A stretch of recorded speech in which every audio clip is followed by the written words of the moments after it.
بسم اللہ الرحمن الرحیم۔ اہل بیت اور آل رسول کون لوگ ہیں؟ عالم ربانی امام یوسف بن اسماعیل نبہانی رضی اللہ تعالی عنہ تحریر فرماتے ہیں، خاتون جنت سیدہ فاطمۃ الزہرا رضی اللہ تعالی عنہا، حضرت مولا علی شیر خدا مشکل کشا رضی اللہ تعالی عنہ، حضرت امام حسن رضی اللہ تعالی عنہ، حضرت امام حسین رضی اللہ تعالی عنہم اور ان کی اولاد جو قیامت تک ہوگی اہل بیت ہیں، اور اہل بیت ہی آل رسول ہیں صلی اللہ تعالی علیہ وآلہ وسلم۔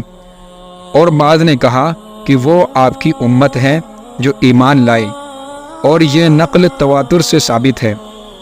تفسیر کبیر جلد نمبر 7 صفحہ نمبر 390، برکات آل رسول صفحہ نمبر 224۔ ان احادیث کی روشنی میں یزید ناپاک اور اس کے ہم نواؤں کا کیا حشر ہوگا جن کا کلمہ پڑھا، انہی کے نواسے حضرت امام حسین رضی اللہ تعالی عنہ کے ساتھ عداوت و دشمنی کی جو مثال قائم کی ہے، تاریخ میں ایسی بدترین مثال نہیں ملتی اور نہ ملے گی۔ آل پاک مصطفیٰ صلی اللہ تعالی علیہ وآلہ وسلم میرے آقا حضرت امام حسین جنتی جوانوں کے سردار ہیں، اور آپ سے الفت و محبت رکھنے والے بھی جنتی ہیں۔ سچ فرمایا استاد زمن مولانا حسن رضا بریلوی صاحب نے، باغ جنت کے ہیں بہر مدح خان اہل بیت، تم کو مزدہ نار کا اے دشمنان اہل بیت۔ اہل بیت پاک سے گستاخیاں بے باکیاں، لعنت اللہ علیکم دشمنان اہل بیت۔ بے ادب گستاخ فرقے کو سنا دے اے حسن، یوں بیاں کرتے ہیں سنی داستان اہل بیت۔ حضرت امام حسین عادل ہیں۔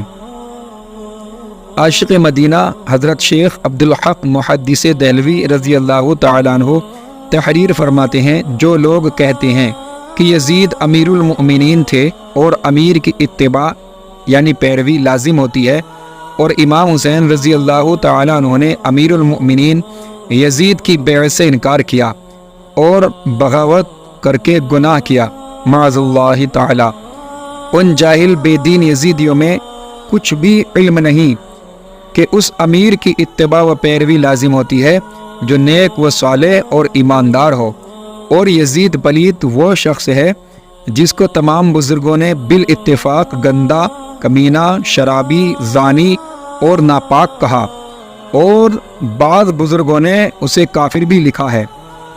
ایسے شخص کو شہزادہ آل رسول حضرت امام حسین رضی اللہ تعالی عنہ امیر المؤمنین کیسے تسلیم کر لیتے؟ اس لیے امام حسین رضی اللہ تعالی عنہ پر فرض تھا کہ یزید ناپاک کی بیعت سے انکار فرما کر دین اسلام کی حفاظت کے لیے اپنی قربانی دیں۔ تکمیل الایمان صفحہ نمبر 97۔ اور اسی طرح حضرت امام شافعی رحمۃ اللہ تعالی علیہ نے بھی لکھا ہے، شرح عقائد صفحہ نمبر 110۔ حدیث شریف ملاحظہ فرمائیے۔ جلیل القدر محدث حضرت علامہ علی قاری رضی اللہ تعالی عنہ تحریر فرماتے ہیں کہ بعض جاہل جو کہتے ہیں کہ امام حسین نے یزید سے بغاوت کی، تو یہ اہل سنت و جماعت کے نزدیک باطل ہے، اور اس طرح کی بولی خارجیوں یزیدیوں کی گڑی ہوئی خرافات ہیں جو اہل سنت و جماعت سے خارج ہیں۔ شرح فقہ اکبر صفحہ نمبر 87، حضرت ابو ہریرہ رضی اللہ تعالی عنہ سے روایت ہے کہ رسول اللہ صلی اللہ تعالی علیہ وآلہ وسلم نے فرمایا، لڑکوں کی امارت حکومت سے پناہ مانگتا ہوں۔ صحابہ نے عرض کیا، لڑکوں کی امارت کیسی ہوگی؟ فرمایا، اگر تم ان کی اطاعت کرو گے تو دین کے معاملے میں ہلاک ہو جاؤ گے، اور اگر تم ان کی نافرمانی کرو گے تو وہ تمہیں تمہاری دنیا کے بارے میں جان لے کر یا مال لے کر یا دونوں لے کر ہلاک کر دیں گے۔ حضرت ابو سعید خدری رضی اللہ تعالی عنہ سے روایت ہے کہ میں نے رسول اللہ صلی اللہ تعالی علیہ وسلم سے سنا ہے، فرمایا، وہ ناخلف 60 ہجری کے بعد ہوں گے جو نمازوں کو ضائع کریں گے اور شہوات کی پیروی کریں گے، تو وہ عنقریب غی جہنم کی ایک خطرناک وادی میں ڈالے جائیں گے۔ حضرت ابو ہریرہ رضی اللہ تعالی عنہ سے روایت ہے کہ ہمارے پیارے رسول صلی اللہ تعالی علیہ وآلہ وسلم نے فرمایا، 60 ہجری کے سال اور لڑکوں کی عمارت و حکومت سے اللہ کی پناہ مانگو۔ الوداع و نہایا جلد نمبر 8 صفحہ نمبر 231۔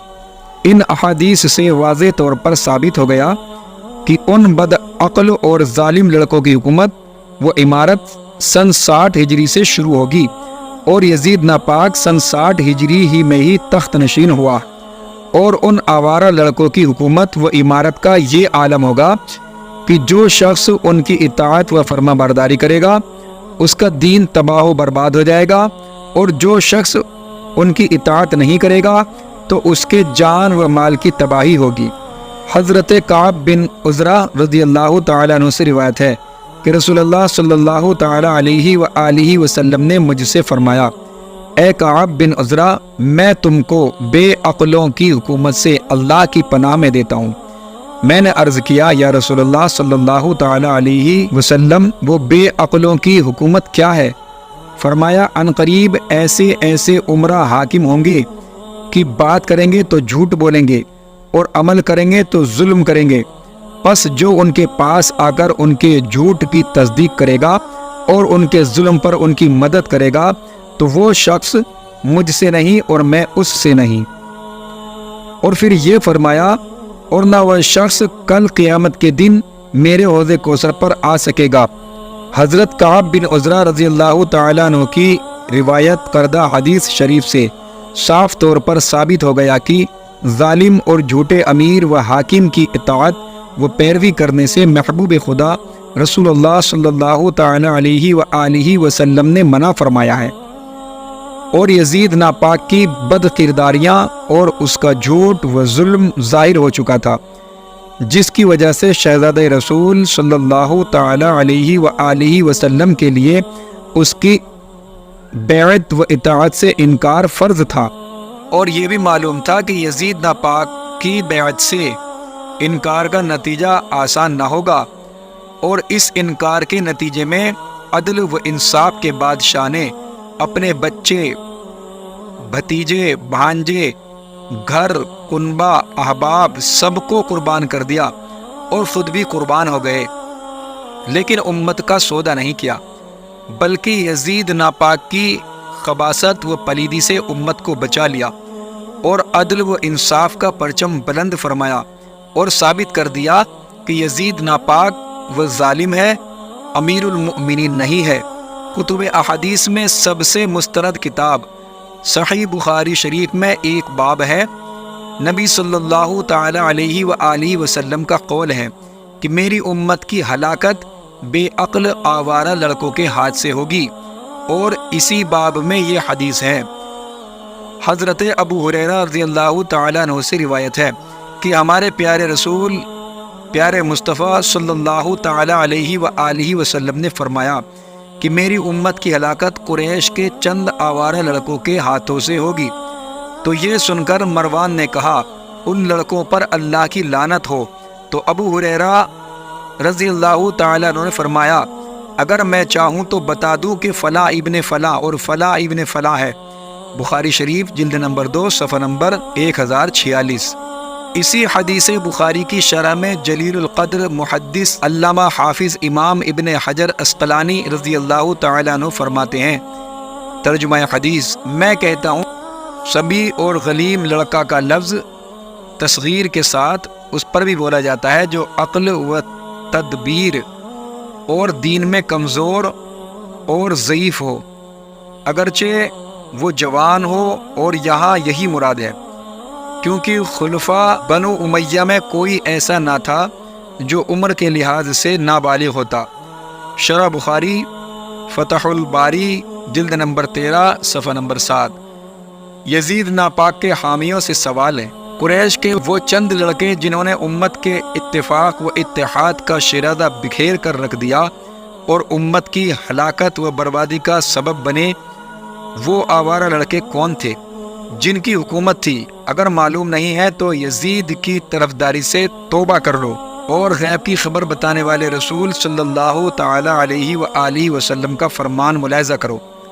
حضرت ابو عبیدہ رضی اللہ تعالی عنہ سے روایت ہے کہ رسول اللہ صلی اللہ تعالی علیہ وآلہ وسلم نے فرمایا، میری امت کا امر حکومت عدل کے ساتھ قائم رہے گا، یہاں تک کہ پہلا شخص جو اسے تباہ کرے گا وہ بنو امیہ میں سے ہوگا، جس کو یزید کہا جائے گا، یعنی اس کا نام یزید ہوگا۔ البدایہ و نہایہ جلد نمبر 8 صفحہ نمبر 231۔ الصواعق المؤرخہ صفحہ نمبر 219۔ حضرت ابو درداء رضی اللہ تعالیٰ عنہ سے روایت ہے کہ میں نے رسول اللہ صلی اللہ تعالیٰ علیہ وسلم سے سنا، فرماتے ہیں کہ پہلا وہ شخص جو میری سنت کو بدلے گا وہ بنو امیہ میں سے ہوگا، جس کو یزید کہا جائے گا، یعنی اس کا نام یزید ہوگا۔ الصواعق المحرقہ صفحہ نمبر 219۔ مشہور محدث حضرت حافظ ابن حجر عسقلانی ابن ابی شیبہ کی روایت نقل فرماتے ہیں کہ مشہور صحابی حضرت ابو ہریرہ رضی اللہ تعالیٰ عنہ بازار میں چلتے ہوئے یعنی اللہ تعالیٰ کی بارگاہ میں یہ عرض کیا کرتے تھے کہ اے اللہ، مجھے 60 ہجری کا سال اور آوارہ لڑکوں کی عمارت و حکومت نہ دے، یعنی اس سے پہلے مجھے موت دے دے۔ فتح الباری جلد نمبر 13 صفحہ نمبر 8۔